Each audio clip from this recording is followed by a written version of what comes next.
ओम असतो मा सद्गमय तमसो मा ज्योतिर्गमय मृत्योर्मामृतं गमय। ओम शांति शांति शांति। तो सवितर्क और निर्वितर्क पर अपनी चर्चा चल रही थी।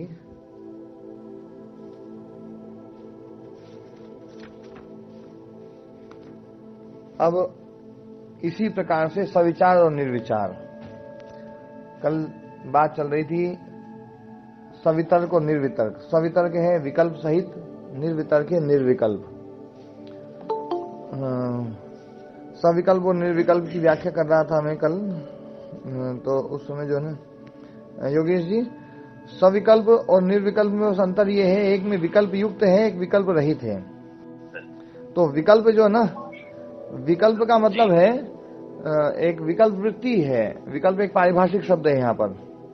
जैसे अपने यहाँ पर तो जैसे भाषा में तो विकल्प का मतलब ये होता है कि है ना, एक की बजाय दूसरा रास्ता, है ना, मतलब दूसरा तरीका। तो लेकिन जो ना यहाँ पर जो विकल्प है, विकल्प का मतलब है शब्द ज्ञानानुपाति वस्तु शून्यो विकल्प कि में आचार्य जी बताया था आपने कि शब्द तो है लेकिन तो मौजूद नहीं है। हाँ, अर्थ मौजूद नहीं है, वो विकल्प वृत्ति है। तो ये यूं कहते हैं कि जहां पर शब्दात्मक ज्ञान होता है वहां यथार्थ ज्ञान नहीं हो सकता है। इनका मानना यह है कि शब्दात्मक ज्ञान जहां पर है वहां पूर्ण यथार्थ ज्ञान नहीं हो सकता है, उसमें कमी रह जाएगी, क्योंकि विकल्प रहेगा।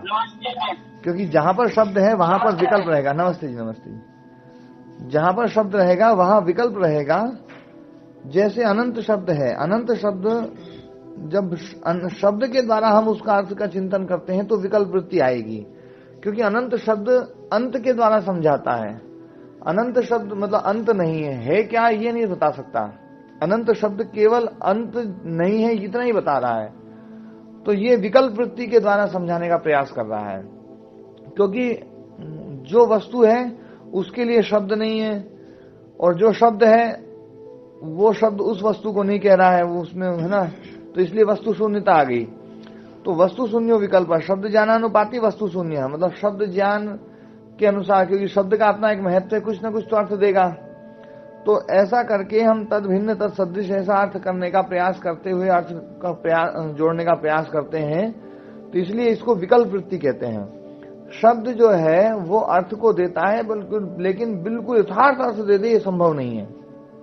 इसलिए जहां पर शब्द समाप्त हो जाए वो है विकल्प रहित अवस्था, निर्विकल्प समाधि। तो निर्विकल्प समाधि ये सविचार में भी है, मतलब विचार में भी और वितर्क में भी है। निर्विचार और निर्वितर्क ये निर्विकल्प समाधि है, निर्विचार और निर्वितर्क। और सविचार और सवितर्क ये जो है ये विकल्प सहित समाधि है। तो ये जो है अब इसी मतलब सवितर्क और निर्वितर्क को समझाया है। इसी प्रकार से अब सविचार और निर्विचार को समझाने का प्रयास कर रहे हैं। एतयैव इसी प्रक्रिया के द्वारा सविचारा निर्विचारा सूक्ष्म विषया व्याख्याता। सूक्ष्म विषय जो है मतलब वो स्थूल विषय वाली थी, सवितर्क और निर्वितर्क स्थूल भूतों को भूत है उसके विषय, लेकिन ये सूक्ष्म विषय, सूक्ष्म विषय मतलब सूक्ष्म भूत है विषय जिसका, ऐसी ये सविचार और निर्विचार समापत्ति जो है समाधि, इसकी भी व्याख्या करनी चाहिए। तो इसके लिए व्यास मुनि जी कह रहे हैं तत्र भूत सूक्ष्मेषु अभिव्यक्त धर्मकेषु, है ना, जो सूक्ष्म है ना भूत सूक्ष्म है जिनके धर्म अभिव्यक्त हैं, देश काल अनुभवावच्छिन्नेषु, देश काल और निमित्त किसी निमित्त के अनुभव से अवच्छिन्न युक्त जो समापत्ति है वो समापत्ति सविचारा। सविचार समापत्ति में जो है देश काल और निमित्त, जैसे हम सूर्य को जानते हैं तो किसी निमित्त से जानते हैं, अग्नि के कारण से उसको हमने जाना है, प्रकाश आ रहा है, प्रकाश निमित्त है और उसके कारण से हमने जाना। कोई भी है ना, हम किसी की ध्वनि आ रही है तो ध्वनि निमित्त बन गई है उसको जानने में। तो जहां पर कोई निमित्त जानने में अनुभव कारण बनता है, या कोई देश, जैसे सूर्य के बारे में हम ध्यान लगाएंगे तो सूर्य एक निश्चित स्थान पर है, तो निश्चित स्थान पर है जब ये बोध होता है तो शब्द वृत्ति रहेगी, मतलब विकल्प वृत्ति रहेगी। किस काल में है ये जब बोध रहेगा तो ना विकल्प वृत्ति रहेगी, क्योंकि शब्दात्मक रहेगा। लेकिन जब निर्विकल्प रहेगा तो वहां पर देश काल और निमित्त जो है वो उससे युक्त नहीं रहेगी। वो समाधि, वो जो ज्ञान है वो देश काल निमित्त से रहित हो जाएगा, बस केवल अर्थमात्र रह जाएगा। उस अर्थमात्र के साथ में कौन से देश में है, कौन से काल में है, ये नहीं रहेगा, उसका यथार्थ ज्ञान होगा बस। तो जब देश काल और निमित्त जो है युक्त होते हैं तो वो जो समापत्ति है वो सविचार है। तथापि एक बुद्धि निर्ग्राह्यम एवं उदित धर्म विशिष्टम भूत सूक्ष्म आलम्बनी भूतम समाधि प्रज्ञायाम उपतिष्ठते। लेकिन ध्यान देने वाली बात है, यहाँ पर भी एक बुद्धि जरूर रहेगी। जैसे कल भी चर्चा चली थी, एक बुद्धि की बात जो है कि है ना, जो है मतलब जैसे अपन गौ शब्द बोलते हैं, तो गौ शब्द बोलते हैं तो एक बुद्धि आती है हमारे मन में। यूं नहीं आता है कि मतलब है ना, जैसे हमने किसी ने एक वाक्य बोला कि गाय जो है खेत में घुस रही है या गाय गौशाला में आ गई, तो गाय गौशाला में आ गई तो ऐसा नहीं लगता है कि गाय जीभ आई है, आंख आई है, दांत आए हैं, सींग आया है, चमड़ी आई है, पूंछ आई है, पूंछ का एक बाल आया है, ऐसा ज्ञान नहीं होता है योगेश जी। एक साथ ज्ञान होता है समुदित रूप का, एक समूह रूप का ज्ञान होता है। तो समूह रूप का ज्ञान जैसे हमें यहाँ होता है, वैसे ही भूत सूक्ष्म विषयों में भी सामूहिक ज्ञान होगा। सूर्य का जो सूक्ष्म भूत है, जिन तत्वों से सूर्य बना है, वो तत्व जो है समुदित रूप से वहां पर हमें उसका आभास होगा। हम सूर्य का जो कारण है, सूर्य जिससे पैदा हुआ है, क्योंकि सूर्य जो है ये स्थूल भूत है, लेकिन स्थूल भूत का जो कारण है सूक्ष्म भूत, उन सूक्ष्म भूतों पर भी है ना जो है साधक उनका भी साक्षात्कार करेगा। और पहले वो शब्दात्मक रहेगा, और शब्दात्मक रहेगा तो देश काल निमित्त के अनुभव से युक्त रहेगा, और जब वो शब्द रहित हो जाएगा तो देश काल निमित्त के अनुभव से रहित हो जाएगा।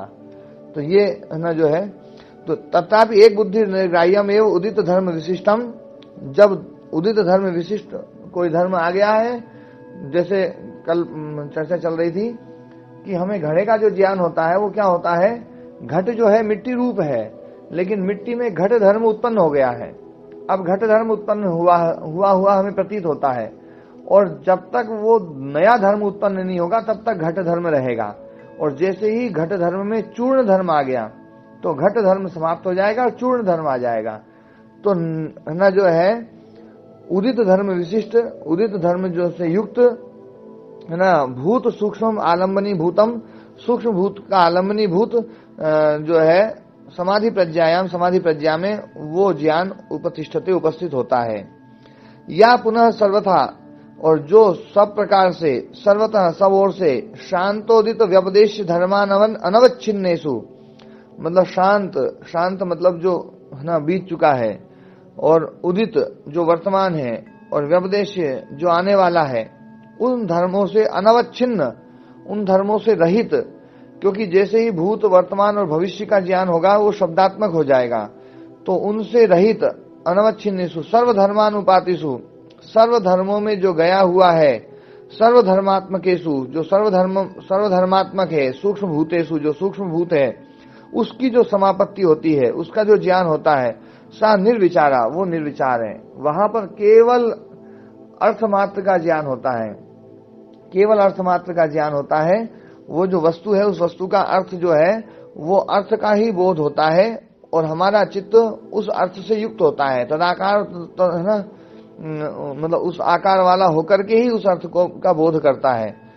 तो एवं स्वरूपम ही तद्भूत सूक्ष्म, इस स्वरूप वाला ही है भूत सूक्ष्म। एते नैव स्वरूपेण आलम्बनी भूतमेव समाधि प्रज्ञा स्वरूपम उपरंजयति, इस स्वरूप से युक्त होकर के समाधि प्रज्ञा स्वरूप जो है उपरक्त हो जाता है। मतलब उस समय जो समाधि होगी, निर्विचार समाधि जो होगी, वो निर्विचार समाधि उस सूक्ष्म भूत से उपरक्त रहेगी। प्रज्ञा च स्वरूप शून्य इव अर्थमात्रा यदा भवति तदा निर्विचारा। प्रज्ञा जब स्वरूप शून्य, अपने स्वरूप शून्य होकर के अर्थमात्रा, केवल अर्थमात्र रह जाती है। अर्थमात्रा मतलब अर्थ, जैसा अर्थ है वैसा ही इसका स्वरूप रहेगा। यदा भवति तदा निर्विचार, तब निर्विचार है। तत्र महद वस्तु विषय सवितर का, निर्वितर का मतलब महद वस्तु विषय मतलब स्थूल भूत विषय जो है वो है सवितर्क और निर्वितर्क, और सूक्ष्म विषय मतलब सूक्ष्म भूत विषय है जिसका, वो है सविचार और निर्विचार। और इसमें भी जब शब्द ज्ञान रहेगा तो सवितर्क और सविचार, और शब्द ज्ञान नहीं रहेगा, केवल अर्थ मात्र रह जाएगा तो निर्वितर्क और निर्विचार है ना। एवं उभयो एतयैव निर्वितर्कया विकल्प हानि व्याख्याता। निर्वितर्क के द्वारा विकल्प हानि मतलब विकल्प रहित जो है अवस्था, ये व्याख्यात कर लेनी चाहिए। तो जहां पर शब्द ज्ञान नहीं रहेगा वो है निर्विकल्प। इसके बाद में अगला सूत्र, सूक्ष्म विषयत्वं च अलिंग पर्यवसानम। और ये जो संप्रज्ञात समाधि है जो है अलिंग पर्यवसानम सूक्ष्म विषयत्वम, जो अलिंग पर्यवसान, अलिंग है अंत में जिसके, ऐसे सूक्ष्म विषयत्व को अनुभव करने वाली, उसका साक्षात्कार करने वाली ये समाधि है। मतलब जो स्थूल भूत है, स्थूल भूतों से सूक्ष्म है सूक्ष्म भूत, सूक्ष्म भूत से भी सूक्ष्म है ना अहंकार, और अहंकार से भी सूक्ष्म भूत है महतत्व जो लिंग है, और लिंग से भी सूक्ष्म भूत है अलिंग। अलिंग मतलब जिसका बोध ना हो, लिंग जिसका बोध होता है। अलिंग मतलब जिसका बोध ना हो, न लिंगयति गमयति न किंचित लिंगयति गमयति थी अलिंगम। जिसका बोध नहीं होता है, जिसका पता नहीं चलता है, स्वयं से कोई पता नहीं चलेगा, किसी पदार्थ में उसका पता चलेगा। जैसे गो एक है ना जो है, गाय एक वस्तु है और एक गोत्व जाति है, तो गोत्व जाति अकेले में उसका कोई बोध नहीं हो सकता है, वो हमेशा गाय के भीतर रहेगी तो पता चलेगा। गाय को हटा दें तो गोत्व जो जाति है उसका कोई पता नहीं चलेगा, इसलिए जाति को अलिंग कहा जाता है। तो ये जो है, जो साधारण धर्म है वो अलिंग है। वो साधारण धर्म अकेले में कभी नहीं रहेगा, किसी न किसी व्यक्त पदार्थ में ही रहेगा। तो ये अलिंग जो है मतलब मूल प्रकृति है, सत्व रजस तमस। तो अलिंग पर्यवसानम, अलिंग पर्यवसान तक जो सूक्ष्म विषय है वो जो है उसका बोध समाधि में न होता है। ये जो संप्रज्ञात समाधि है इसमें होता है। अब इसको समझा रहे हैं व्यास मुनि जी। पार्थिवस्य अणो गंध तन्मात्रम, पार्थिवस्य जो अणु है, पार्थिव जो अणु है उसका सूक्ष्म विषय है गंध तन्मात्रम। गंध तन्मात्रम सूक्ष्म विषय, पार्थिव अणु है उससे सूक्ष्म है गंध तन्मात्र। आप्यस्य रस तन्मात्रम, और आपके जो अणु है उसका जो सूक्ष्म विषय है वो रस तन्मात्र है। तेजसस्य रूप तन्मात्रम, और ना जो है तेजस का रूप तन्मात्रा जो है वो सूक्ष्म विषय है। और वायु का जो अणु है उसका सूक्ष्म विषय है स्पर्श तन्मात्र। इसी प्रकार से आकाश का जो अणु है उसका जो सूक्ष्म विषय है वो शब्द तन्मात्रम। तेषाम अहंकार है, और उन तन्मात्राओं का जो सूक्ष्म विषय है वो है अहंकार। अस्यापि लिंग मात्रम सूक्ष्म विषय, और अहंकार का भी सूक्ष्म विषय है लिंग मात्र सूक्ष्म विषय। लिंग मात्र से भी अलिंगम, और लिंग मात्र का से भी जो सूक्ष्म है वो है अलिंग सूक्ष्म विषय। न च अलिंगात परम सूक्ष्म अस्ति, अलिंग से परे कोई भी सूक्ष्म नहीं है। तो अलिंग से परे कोई भी सूक्ष्म नहीं है, ये जो बात कही जा रही है ये केवल जो है ये जड़ जगत के लिए कही जा रही है, चेतन के लिए नहीं कही जा रही है। इसलिए एक प्रश्न उठा दिया किसी ने, जैसे ये वाक्य कहा कि न च अलिंगात परम सूक्ष्म अस्ति, अलिंग से परे कोई सूक्ष्म नहीं है ना, जो है ना अलिंग से विशेष सूक्ष्म कोई भी नहीं है। तो उत्तर, एक प्रश्न उठाने वाले ने प्रश्न पूछा, ननु अस्ति पुरुषा सूक्ष्म इति, पुरुष तो सूक्ष्म है। तो उत्तर दिया सत्यम, सही बात कहा, लेकिन जैसे लिंग से अलिंग सूक्ष्म है वैसे पुरुष नहीं है। लिंग से अलिंग सूक्ष्म है। क्यों सूक्ष्म है? क्योंकि अलिंग जो है, लिंग का जो कारण है वो अलिंग है, लिंग का जो कारण है वो अलिंग है। क्योंकि साधारण धर्म वो है, जो साधारण धर्म होता है वो कारण होता है, उपादान कारण होता है। साधारण धर्म उपादान कारण होता है, वही साम्य है। और वो जो साम्य है मतलब जो साधारण कारण है, जो सामान्य धर्म है, साधारण धर्म या सामान्य धर्म बोलो, तो सामान्य धर्म या साम्य धर्म बोलो, वो जो साम्य धर्म है वो विशेष का उपादान कारण है। जैसे घड़ा है, ईंट है, दीवार है, मिट्टी का लोंदा है, मिट्टी की कोई मूर्ति है, उनमें सब में एक विशेष विशेष धर्म है, लेकिन सामान्य धर्म सब में मिट्टी है। तो मिट्टी सामान्य धर्म है, इसलिए मिट्टी उपादान कारण हो गई। तो ऐसे जो है सामान्य धर्म उपादान कारण होता है। तो अलिंग जो है वो सामान्य धर्म होने के कारण से उसको उपादान कारण मानते हैं, पुरुष उपादान कारण के रूप में उपस्थित नहीं हो सकता है। इसलिए पुरुष जो है अलिंग जैसा सूक्ष्म नहीं है, ये बात समझाने का प्रयास कर रहे हैं। यथा लिंगात परम अलिंगस्य सूक्ष्मम न चैवम पुरुषस्य, जैसे लिंग से है ना सूक्ष्म अलिंग है, वैसी सूक्ष्मता पुरुष की नहीं है। किंतु लिंगस्य अन्वयी कारणम पुरुषो न भवति हेतुस्तु भवति इति।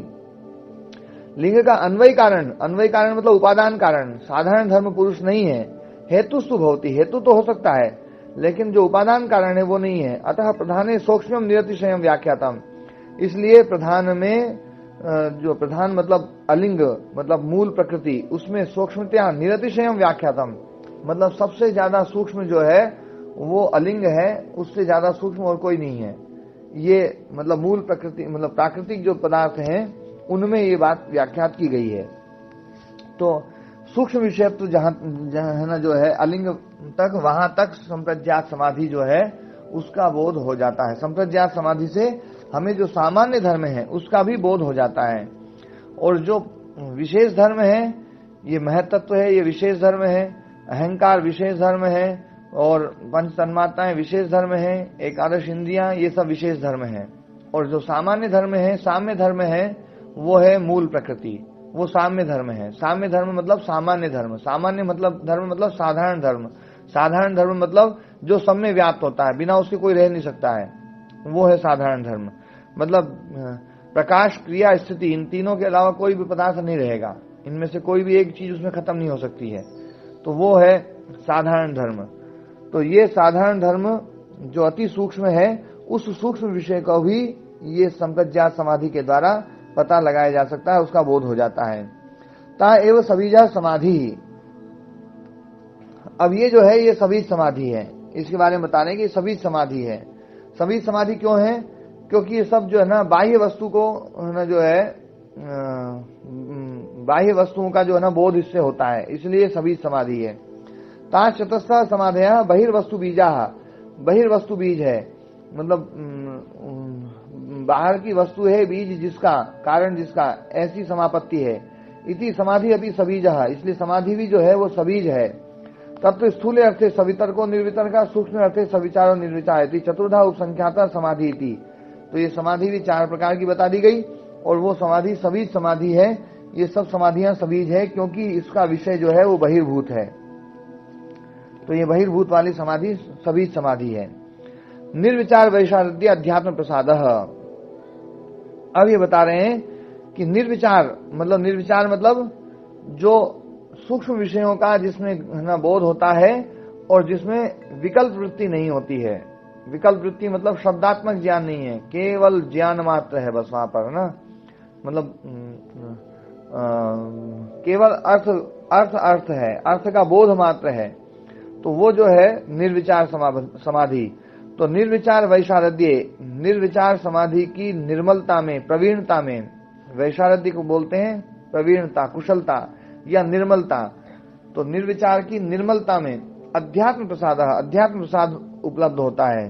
मतलब अध्यात्म प्रसाद मतलब अध्यात्म जो है वो परिपक्व हो जाता है,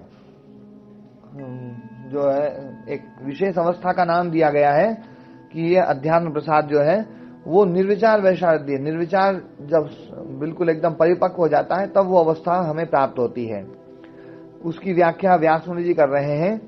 अशुद्धि आवरण मलापेतस्य, अशुद्धि रूपी जो आवरण है और वो अशुद्धि रूपी आवरण रूपी जो मल है वो अपेत, अपेत मतलब अपगत, चला गया है, जिसका ऐसा बुद्धि सत्व जो प्रकाशात्मन, प्रकाश स्वरूप है। प्रकाश स्वरूप मतलब बोधात्मक।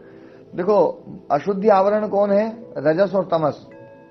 रजस और तमस ये है ना अशुद्धि आवरण है, और सत्व जो है वो प्रकाश रूप है, इसलिए बुद्धि सत्व जो है उसको प्रकाश रूप माना गया जब अशुद्धि आवरण हट जाएंगे। रजस तमोभ्याम अनभिभूत, रजस और तमस से अनभिभूत हो गया है, स्वच्छ, वो स्वच्छ हो गया है। स्थिति प्रवाहो वैशारद्यम, वो जो है स्थिति है प्रशांत वाहिता स्थिति, उस प्रशांत वाहिता स्थिति का जो प्रवाह है उसी को बोला गया है यहाँ पर वैशारद्य। मतलब वैशारद्य मतलब वो निर्मलता, वो पवित्रता, या वो है ना जो है उसको प्राप्त होना।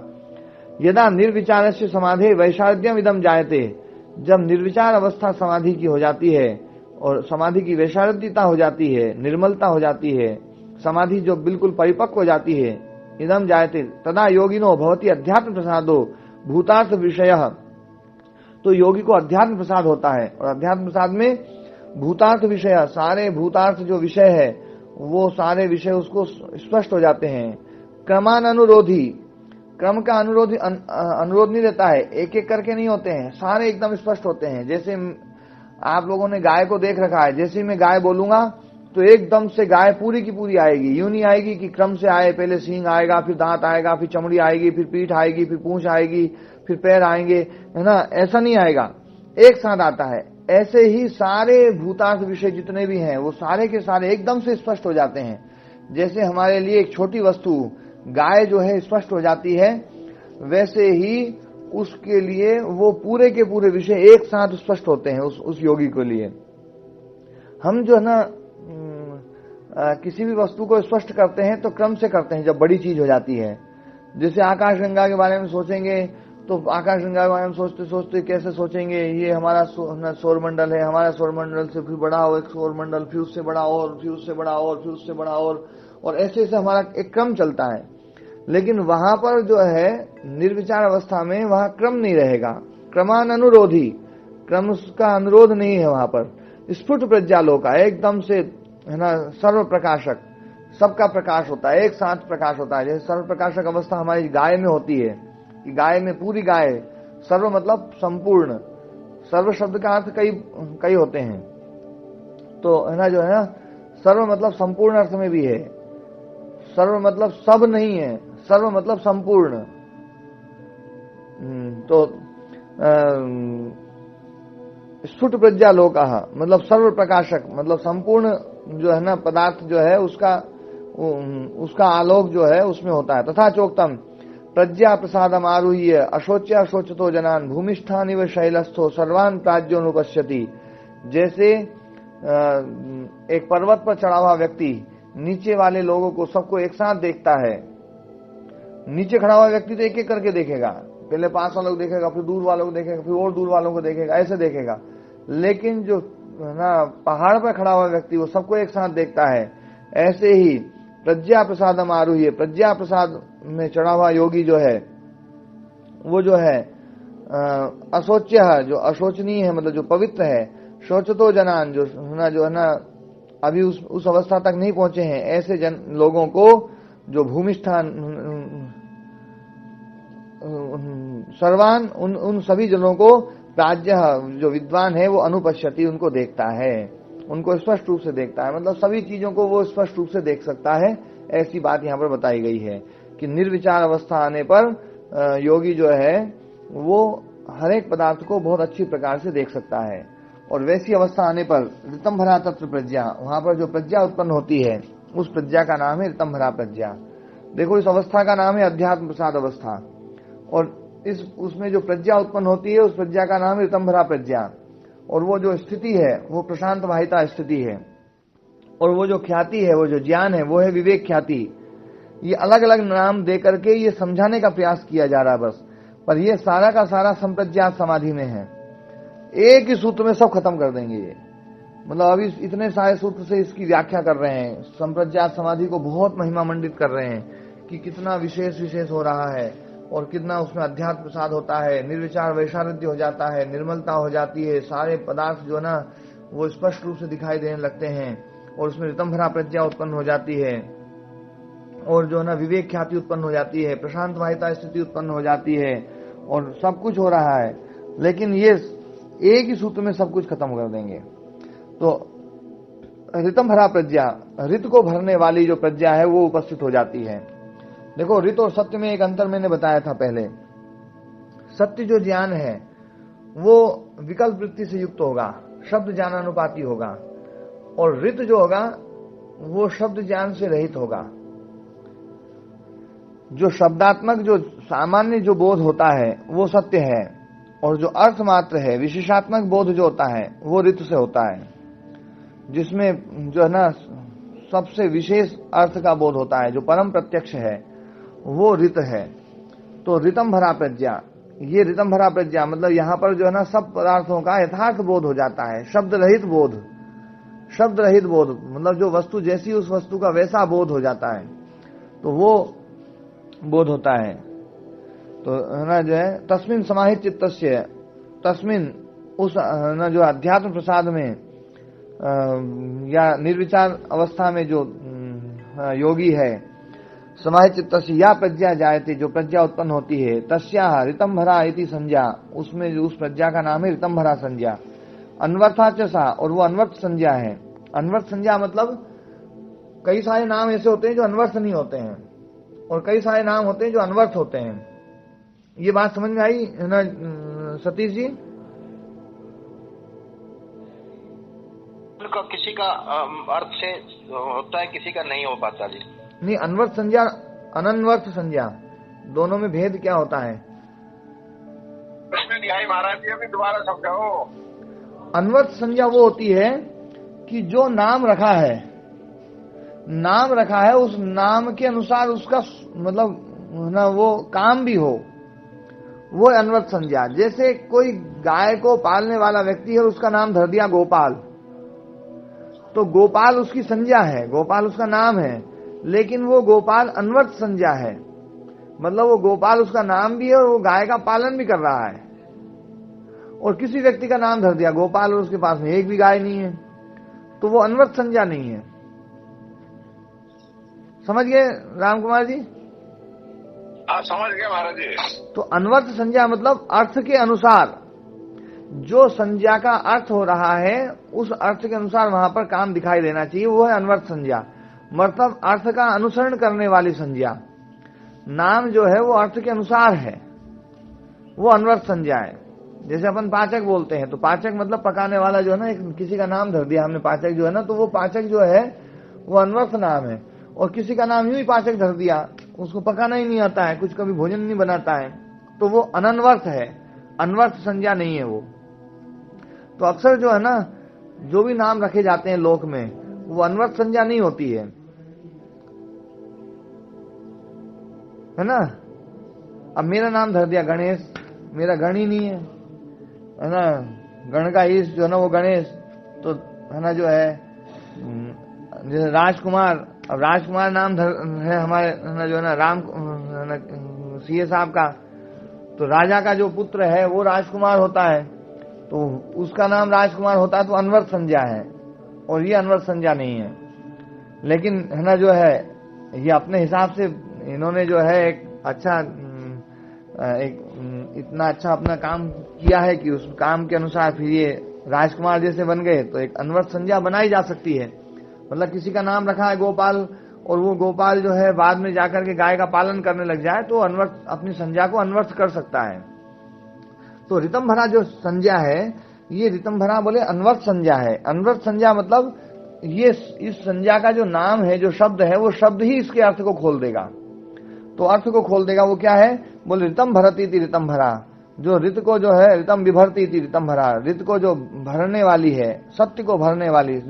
ऋत मतलब सत्य, मतलब कौन सा सत्य? जो विशिष्ट सत्य है, जो शब्द ज्ञान रहित है, मतलब शब्दात्मक नहीं है, जो मतलब विकल्प वृत्ति से रहित है, ऐसा जो ज्ञान है वो ज्ञान ऋत है। और ऋत को जो भरने वाली है, ऋतम विभरती थी ऋतम भरा, तो वैसी वो प्रज्ञा है।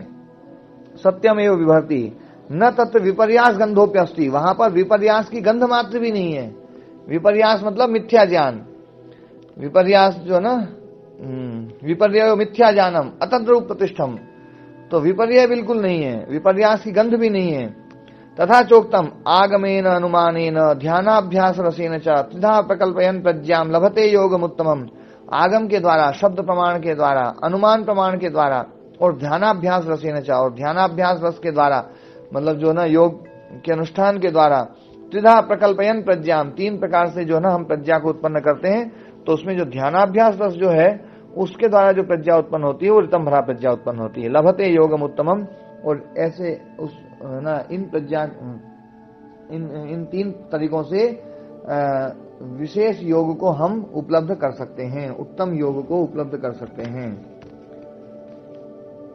और ये जो ऋतंभरा प्रज्ञा है ये श्रुत और अनुमान प्रज्ञा से भिन्न है, ये भी बता दिया गया है अगले सूत्र में। आज ज्यादा तो नहीं हो गया,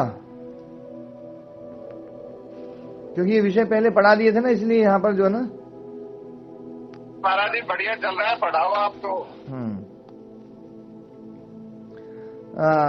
श्रुतानुमान प्रज्ञाभ्याम अन्य विषया विशेषार्थत्वात्, ये जो ऋतंभरा प्रज्ञा है ये श्रुत और अनुमान के द्वारा जो उत्पन्न होने वाली प्रज्ञा उससे अलग है, क्योंकि श्रुत और अनुमान जो प्रज्ञा है वो सामान्य का बोध कराती है, विशेष अर्थ का बोध नहीं कराती है।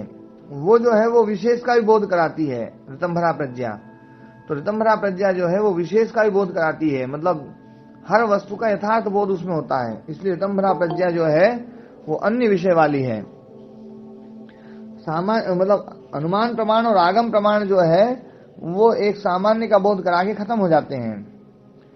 श्रुतम आगम विज्ञानम तत्सामान्य विषयम, श्रुत मतलब जो आगम विज्ञान है, आगम प्रमाण है, वो सामान्य विषय है, सामान्य का बोध होता है, विशेष का बोध नहीं होता है। नहीं आगमेन शक्यो विशेषो अभिधातुम, आगम प्रमाण के द्वारा विशेष का बोध नहीं हो सकता है। कस्मात नहीं विशेषण कृत संकेता शब्द इति, विशेष का बोध संकेत के द्वारा नहीं किया जा सकता है ना, शब्द के द्वारा जो है शब्द प्रमाण के द्वारा विशेष का बोध नहीं कराया जा सकता है। तथा अनुमानम, और अनुमान भी उसी प्रकार का है। सामान्य विषय में यत्र प्राप्ति तत्र गति, जैसे सामान्य का बता दिया कि जहां जहां प्राप्ति है वहां वहां गति है, देशांतर प्राप्ति जहां भी होगी वहां गति होगी। तो अपन ने देख लिया कि देशांतर प्राप्ति है, कल तारा यहाँ था आज तारा यहाँ है, या चंद्रमा कल इस तारे के पास में था आज इस तारे के पास में हो गया है, तो है ना जो है ना गति जरूर हुई है, या तो तारे में हुई है या चंद्रमा में हुई है, हम ये अनुमान लगा सकते हैं। तो ये अनुमान जो है ना सामान्य का बोध करेगा, सामान्य गति का बोध कराएगा। लेकिन गति कितनी थी, कैसी थी, टेढ़ा मेढ़ा चल के आया है, सीधा चल के आया है, कैसा आया है, ये विशेष का बोध तो प्रत्यक्ष से होता है। तो सामान्य का बोध ही होगा अनुमान प्रमाण के द्वारा। तो है ना, तो यत्र प्राप्ति तत्र गति, अप्राप्ति तत्र न भवति गति, जहां पर अप्राप्ति है वहां पर गति नहीं होती है, तो ये सामान्य का बोध हो गया। लेकिन है ना, तो अनुमानेन च सामान्येन उपसंहारः तस्मात् श्रुतानुमान विषयो न विशेषः, अनुमान प्रमाण के द्वारा भी सामान्य में ही उसका उपसंहार हो जाता है। इसलिए जो है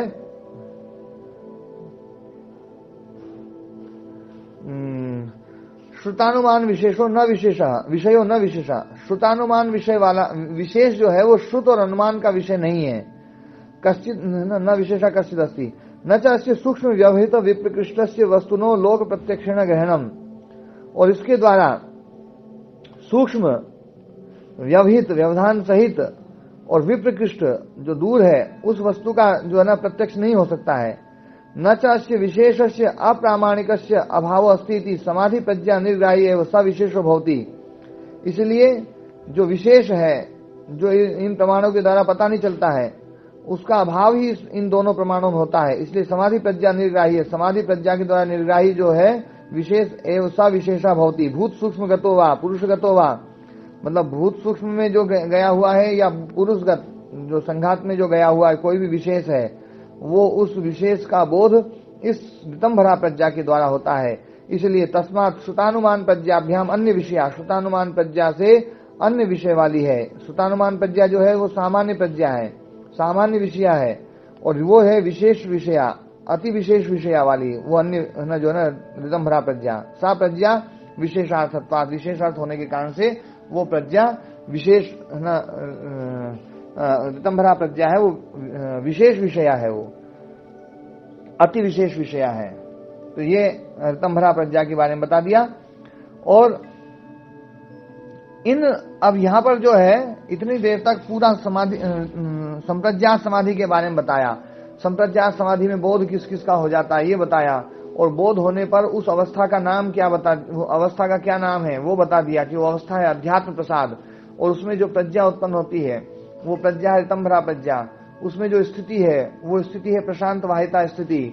वहां पर जो वृत्ति चल रही है वो जो ज्ञान है वो ज्ञान है विवेक ख्याति, वो विवेक ख्याति ज्ञान। तो ये इतने सारे शब्द बताए, और सारे ना स्थूल से सूक्ष्म और सूक्ष्म से भी जो है मतलब अहंकार से भी ज्यादा वो लिंग, और लिंग से भी विशेष जो है ना अति सूक्ष्म, जो निरतिशय सूक्ष्म, वो है अलिंग। तो उस अलिंग तक का बोध इसके द्वारा हो जाता है। ऐसी सब बात बता करके और फिर ये बता रहे हैं कि इस समाधि में जो संस्कार उत्पन्न होते हैं, क्योंकि ये भी समाधि है, तो ये समाधि है, ये भी एक वृत्ति है, इसमें भी एक संस्कार उत्पन्न होगा। और वो संस्कार जो उत्पन्न होता है, वो संस्कार जो है क्लिष्ट संस्कार नहीं है, अक्लिष्ट संस्कार है। और अक्लिष्ट संस्कार है, और वो जितने भी क्लिष्ट संस्कार हैं उन संस्कारों का प्रतिबंधी है। तज्जा संस्कारों अन्य संस्कार प्रतिबंधी। इस समाधि के द्वारा जो उत्पन्न होने वाला संस्कार है, वो संस्कार व्युत्थान संस्कारों को रोक देता है। अन्य संस्कार मतलब व्युत्थान संस्कार, व्युत्थान संस्कारों को ये संस्कार जो है वो रोक देता है। समाधि प्रज्ञा प्रतिलिंबे, समाधि प्रज्ञा की प्राप्ति होने पर योगिना प्रज्ञाकृत संस्कारों नवो नवो जायते, योगी का जो प्रज्ञाकृत संस्कार है, उस प्रज्ञा से उत्पन्न होने वाला जो संस्कार है, वो नया नया संस्कार जो है वो उत्पन्न होता रहता है। और ना तज्जा संस्कार, और वो जो संस्कार है अन्य संस्कार प्रतिबंधी, अन्य संस्कार का प्रतिबंधी है। समाधि प्रज्ञा प्रभवा संस्कार, समाधि प्रज्ञा से उत्पन्न होने वाला संस्कार व्युत्थान संस्कार आशय बाधते, व्युत्थान संस्कार के उस आशय को, उसके न कोष को समाप्त कर देता है। बाधते व्युत्थान संस्कार अभिभवात, और व्युत्थान संस्कार के अभिभव होने से तत्प्रभवा प्रत्यय न भवंती, उससे उत्पन्न होने वाली वृत्ति उत्पन्न नहीं होती है। और प्रत्यय निरोध है समाधि उपतिष्ठते, और वृत्ति निरोध होने पर समाधि उपस्थित होती है। और तथा समाधि, और उस समाधि से फिर प्रज्ञा, वो प्रज्ञा उत्पन्न होगी है। और तथा प्रज्ञाकृता संस्कार, और उससे प्रज्ञाकृत संस्कार इति नवो नवो संस्कार आशय जाते, ऐसा नया नया संस्कार आशय उत्पन्न होता है। तथा प्रज्ञा तथा से संस्कार, उससे वो प्रज्ञा रितंभरा प्रज्ञा, और उससे वो संस्कार, तो ऐसी अवस्था बनेगी। तो अब ये एक प्रश्न उठाया कि इतने सारे संस्कार बन जाएंगे तो ये संस्कार जो है चित्त को साधिकार नहीं करेंगे। साधिकार मतलब सत्व रजस तमस में नहीं धकेलेंगे, क्योंकि संस्कार जो है वो चित्त को उसमें ना जो है ना तीनों सत्व रजस तमस में या गुणाधिकार में धकेलने वाले होते हैं। संस्कार जो है, संस्कार गुणाधिकार में धकेलने वाले होते हैं। ये जो संस्कार है ये चित्त को साधिकार नहीं करेंगे। क्या साधिकार का मतलब है? मतलब त्रिगुणात्मक, मतलब तीनों गुणों में फिर से नहीं धकेलेंगे। वैसे चित्त तो त्रिगुणात्मक होता है, लेकिन धीरे धीरे गुण क्षीण होने लगते हैं, और गुण क्षीण होने लगते हैं, ऐसे करके चित्त समाप्त होता है। तो बोले फिर से इसको गुणों को ना प्रबल बना देगा? तो बोले नहीं, न ते प्रज्ञाकृता संस्कार, ये जो रितंभरा प्रज्ञा से उत्पन्न होने वाले संस्कार हैं वो क्लेश क्षय हेतुत्वात्, क्लेश के क्षय का हेतु होने के कारण से चित्तम अधिकार विशिष्टम न कुर्वन्ति, चित्त को अधिकार विशिष्ट नहीं करता है। चित्तम ही ते स्वकार्याद अवसादयन्ति, चित्त को अपने कार्य से अवसान मतलब निवृत्त कराने वाले होते हैं। ख्याति पर्यवसानम ही चित्तम चित्त चेष्टितम, क्योंकि चित्त की जो चेष्टा है वो ख्याति पर्यवसान मतलब ख्याति है ना, जो है ना आत्म ख्याति जो है वहीं तक है चित्त की चेष्टा, उसके बाद में वो समाप्त हो जाएगी। तो चित्त है ना जो है समाप्त होता है ना, ख्याति पर्यवसानम ही चित्तम चित्त चेष्टितम, ख्याति आत्म ख्याति जो है, विवेक ख्याति जो है वहां तक चित्त की चेष्टा, उसके बाद में चित्त की चेष्टा धीरे धीरे समाप्त हो जाती है। तो ये बात बताई। तो ये जो है, ये जो संस्कार है, ये संस्कार क्लेश जो अविद्या अस्मिता राग द्वेष अभिनिवेश उनको खत्म करने वाला है।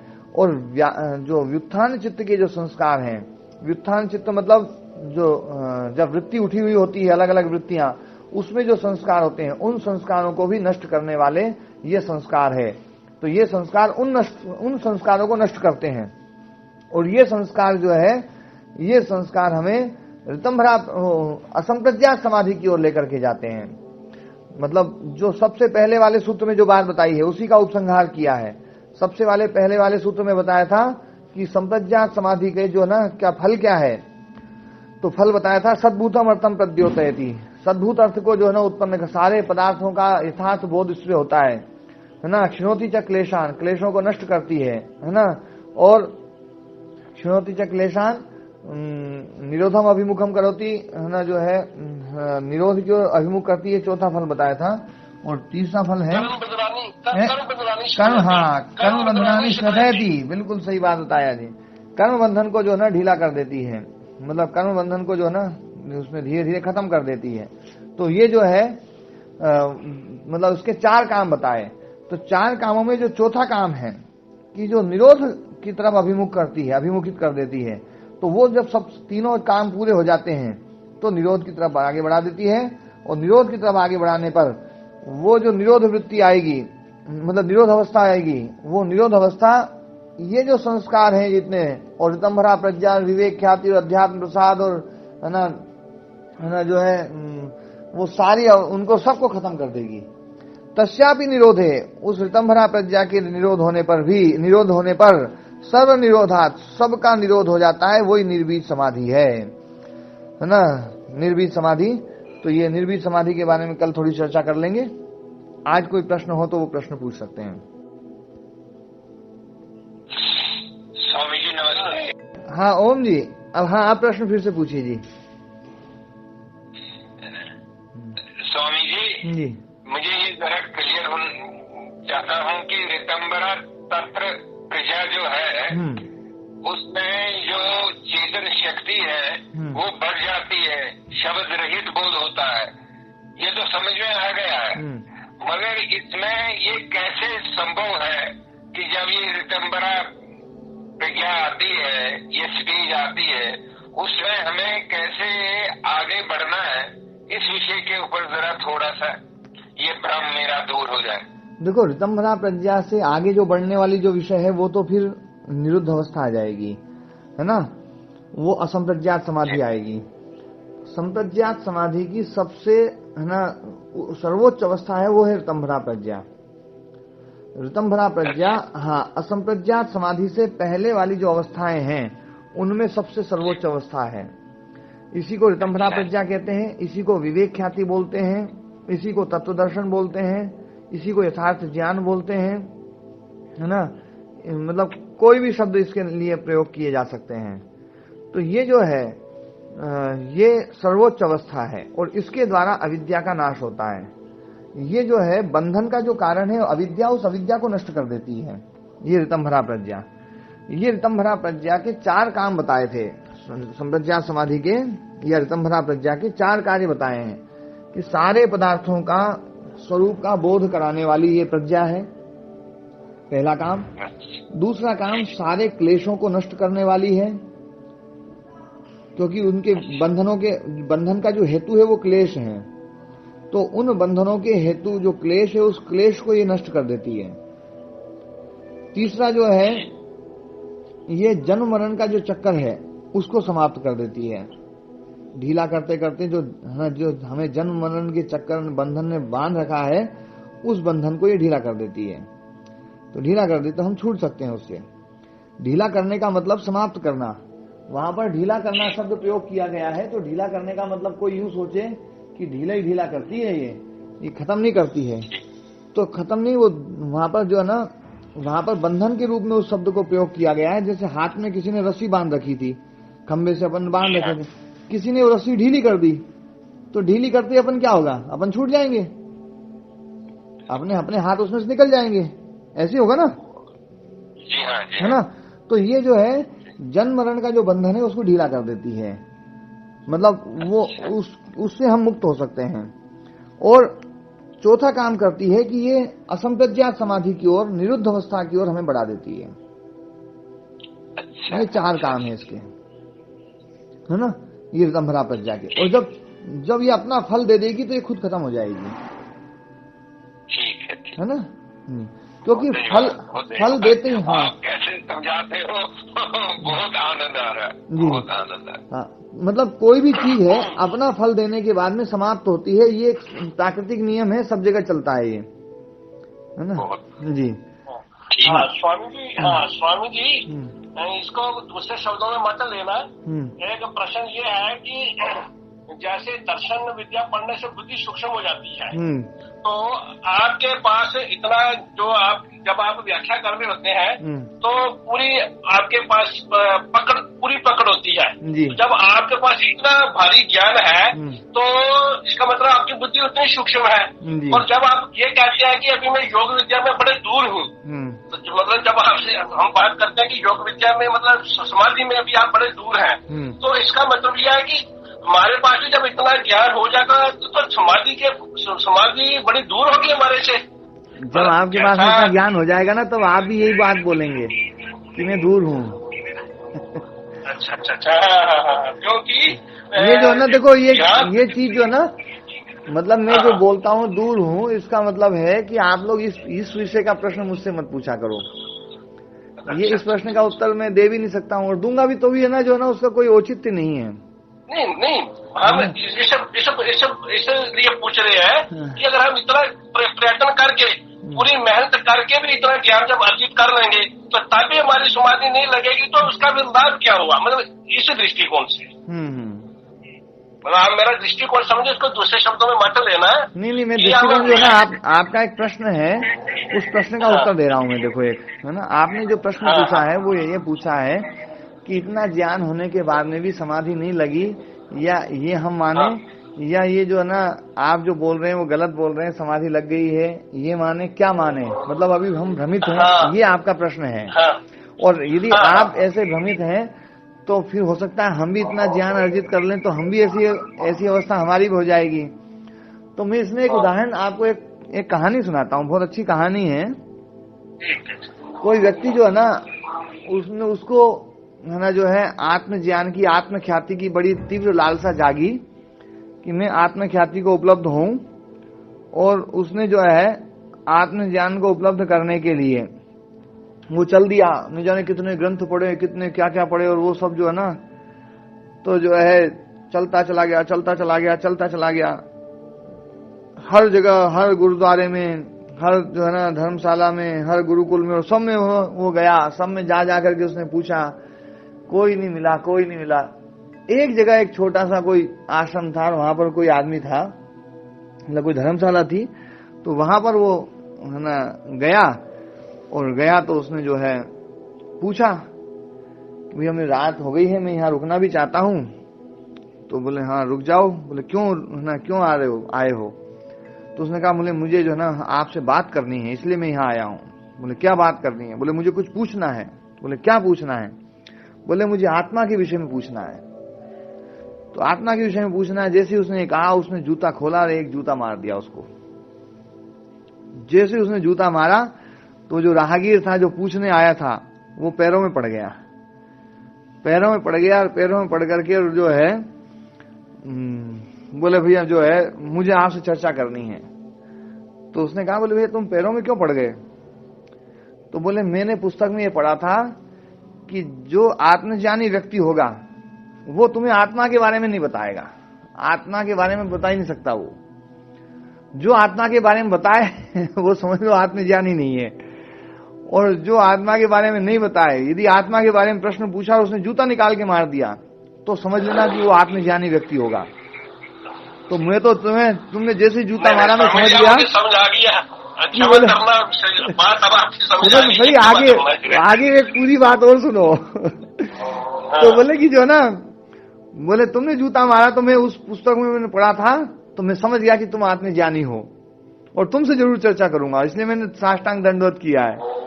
तो उस आदमी ने कहा बोले भैया मैंने भी उसी पुस्तक में ये पढ़ा था।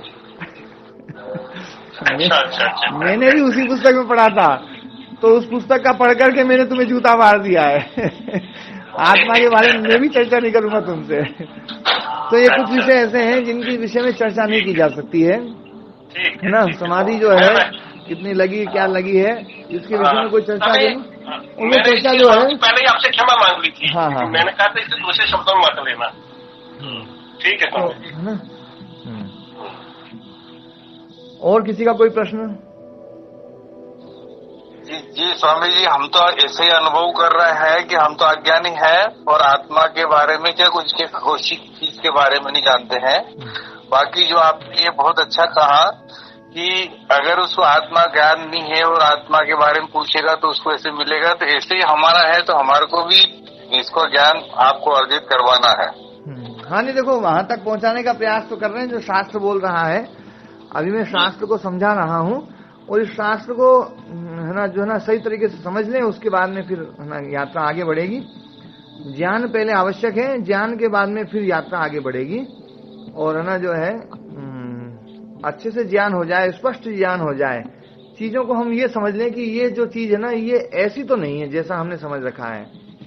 हाँ मतलब जो ना अभी ये जो ज्ञान है केवल और केवल आपके आग्रहों को तोड़ रहा है, आपके भ्रमों को तोड़ रहा है। जो आपने पहले मान्यताएं बना रखी थी उन मान्यताओं को तोड़ने का काम बस ये ज्ञान कर रहा है। इसका काम बस इतना ही है। नमस्ते स्वामी जी। नमस्ते स्वामी जी, मतलब सीखना तो अच्छा लगता है पर मुझे ये विषय कठिन बहुत लगते हैं। जी जी। जो आप पढ़ाते हैं ना तो इसमें समझने में बड़ी कठिनाई सी आती है। आपको इसको ना 2-3 बार ना सुनना पड़ेगा जी, है ना। उसको शाम को भी सुन लिया कीजिए, है ना दोपहर में यदि समय लग जाए तो उसको सुन लीजिए। 2-3 बार सुनेंगे और नहीं तो फिर ना फिर से पढ़ेंगे। अपने पास में देखो एक बात कही जाती है, मैं एक नया दर्शन आज दे रहा हूँ। ये कहा जाता है कि संसार में जो ना समय नहीं है, समय नहीं है, समय जा रहा भागा जा रहा है। पर मैं एक चीज समझ में आई है मेरे को कि संसार में बाकी सब चीज की कमी हो सकती है पर समय की कोई कमी नहीं है जी। समय की कोई कमी नहीं है। अनंत काल से चले आ रहे हैं अपन और ये यात्रा में समय की कोई कमी नहीं है। क्यों जी राम कुमार जी? बिल्कुल महाराज जी, बात है बिल्कुल। जबकि ये कहते हैं लोग कि समय बहुत कम है, समय बहुत कम है, पर मैं कहता हूँ और सब चीज की कमी हो सकती है पर समय तो बिल्कुल कोई, समय की कोई कमी नहीं है। तो आना जो है बस आप लगे रहें। यदि आप लगे रहेंगे तो ये बिल्कुल ना जो है ना चीजें स्पष्ट होनी शुरू हो जाएंगी। आपने एक तो क्या है संस्कृत आदि का अभ्यास नहीं हुआ है और क्या है बहुत सारे शब्द जो ना नए नए सुने हैं तो बहुत सारे शब्द पहले उन शब्दों का ही अर्थ समझ में नहीं आता है। मैं एकदम से बोल जाता हूँ है ना कि भैया जो है ना ये एक विशेष धर्म है, एक सामान्य धर्म है। अब वो है ना जो है वो ही नहीं पता चलता कि सामान्य धर्म कौन सा है, विशेष धर्म कौन सा है ना। हाँ तो वो चीजें जो है ना धीरे धीरे स्पष्ट हो जाएंगी, है ना। जी जी हाँ, पर आप नियमित जुड़ रही हैं तो निश्चित रूप से जो है ना लाभ मिलेगा। हाँ जी, परमेश्वर देवी जी आपका हाथ उठा हुआ है। हाँ गुरुदेव, हाँ मेरा ये प्रश्न है, जैसे शब्द का मंत्रों का ज्ञान तो हमने हो गया है, तो जैसे हम अभ्यास के बगैर थोड़ी पा सकते हैं, बिना अभ्यास के तो हाँ ये यहाँ तक पहुँचना बहुत कठिन लगता है मेरे को। बिल्कुल सही बात है। बिना अभ्यास है ना, बिना जो है ना अनभ्यास है विषम विद्या। अनभ्यास के द्वारा विद्या जो है ना वो विष का काम करती है। कहा मतलब विद्या मतलब वो विद्या कुछ काम नहीं करेगी, तो अभ्यास जरूरी है ना। और आप तो अभ्यास में लगी हुई है, लगे रहिए, बढ़िया है ना जी। हाँ जी कृष्ण जी, आप पूछना चाह रहे हैं? गुरु जी एक छोटा सा एक बात हो, ये तुरीय पद क्या होता है गुरुदेव? तुरीय मतलब चौथी अवस्था। ठीक है। हाँ जी।